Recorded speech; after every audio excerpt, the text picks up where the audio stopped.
Capture. Call it an orthopedic video game. Capture. Or a kind of GPS for the knee. How about we rotate it up a little bit? These green areas are the actual 3D rendering of the implants.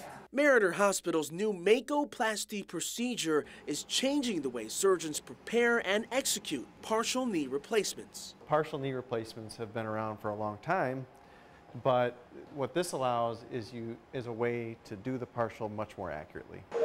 Dr. James Bowers says all the imaging, all the 3D modeling, Capture. all the preparation before surgery is the key to the Mako procedure's accuracy. With this software, he can make changes to the implants virtually before we do any burring of the bone.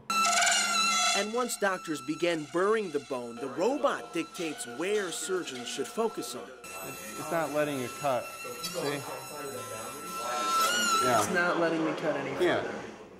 I mean, if you try to overpower, if you hit it, I mean, that would be one thing. But if you're just putting good firm pressure, it won't allow you to go any farther than that. But it's one thing to witness a demonstration. It's another to reap the robot's rewards. This is flexibility. This feels that joint is nice and loose. Joe Clausius knows all about the crippling effects of osteoarthritis. It's a condition he shares with his late father. Well, I remember it quite vividly on there because I watched him just gradually give up his quality of life as the arthritis progressed on there. And that was one thing I knew I did not want to do. The Madison Alder knows a thing or two about weighing both sides, and when it comes to his knees, that's exactly what he can do. This past July, his right knee underwent a more traditional partial procedure, followed by the robotic Mako procedure for his left knee in December.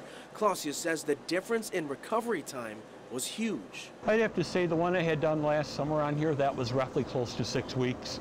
Probably this knee was maybe 2.5 at most. The morning after surgery, he could lift his leg all the way up, he could bend his knee all the way back, he had full control of his leg. He then went to physical therapy, he was walking very well, even taking a few steps without crutches.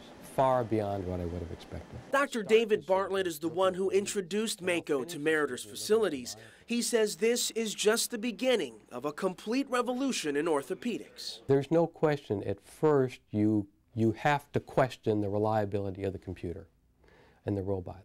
Very quickly you learn they are right on. To me, it's just medical progress is what it is on here. It's unbelievable what might happen in the future with this robotic surgery, applications of it.